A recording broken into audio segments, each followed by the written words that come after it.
मुझे पद की लालसा नहीं, ये कहना है सचिन पायलट का। मुद्दे सैद्धांतिक है और मुद्दों को पार्टी के बीच उठाना जरूरी था। हमने अपनी बात रखी है। प्रचंड के दौरान बहुत सी बातें कही गई, सुनाई गई और बहुत कुछ मुझे भी सुनने को मिला। संयम और विनम्रता हमेशा बनाए रखना चाहिए। पार्टी में व्यक्तिगत दुर्भावना की जगह नहीं है। पदाधिकारियों ने आश्वस्त किया है कि 3 सदस्यीय कमेटी बनाकर समस्याओं का निदान करेंगे। इसके लिए पार्टी के अध्यक्ष एवं पदाधिकारियों को धन्यवाद देता हूँ। अरे नीचे कर लो। अभी से हमारे कुछ साथी विधायक दिल्ली में आए हुए थे और हम लोग के कई सारे ऐसे मुद्दे थे जिसको हम उठाकर करना चाहते थे।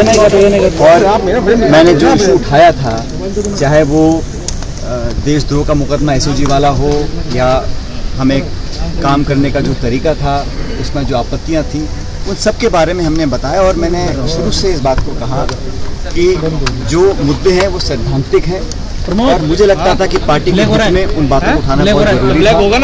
अपनी बात हम लोगों ने रखी। इस पूरे प्रकरण के दौरान बहुत सी बातें कही गई, चलाई गई और बहुत कुछ मुझे भी सुनने को मिला। व्यक्तिगत रूप से कुछ ऐसी बातें बोली गई जो मैं समझता हूँ, मुझे भी आश्चर्य उन बातों पर।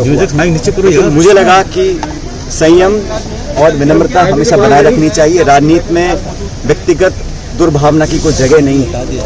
हम लोगों ने, सभी लोगों ने मिलकर 5 साल तक मेहनत कर राजस्थान में कांग्रेस की सरकार बनाई थी और उस सरकार में हम सब भागीदार हैं। लेकिन जब मुझे लगा कि इन बातों में जहां पर मुझे आपत्तियां थी या जहां पर मुझे लगा कि अपनी बात रखना बहुत ज़रूरी है, तो कांग्रेस के समक्ष मैंने उस बात को रखा। मुझे खुशी है कि कांग्रेस अध्यक्षा ने, पूर्व अध्यक्ष राहुल गांधी जी ने, प्रियंका जी ने, हम सब ने विस्तार से आज चर्चा करी और हमारे जो साथी विधायक हैं उन सब की बातों को, उन सब के कंसर्न्स को हमने प्लेटफॉर्म पर रखा है।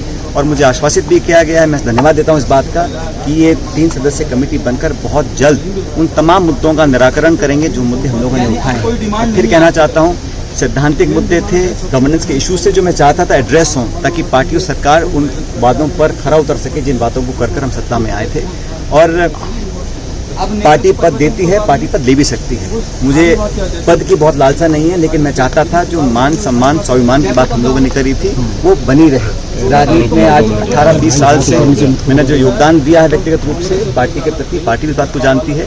और हमने हमेशा कोशिश करी है कि जिन लोगों ने मेहनत कर इस सरकार का निर्माण किया है, उन लोगों की हिस्सेदारी, भागीदारी सुनिश्चित की जाए। मुझे खुशी है कि कांग्रेस अध्यक्षा जी ने आज जो कमेटी का गठन किया है, और ये बात भी जैसे वेणुगोपाल जी ने कहा कि समयबद्ध तरीके से इन सब बातों को सुनकर इसका अच्छा निराकरण किया जाएगा। मैं समझता हूँ ये एक स्वागत योग्य कदम है।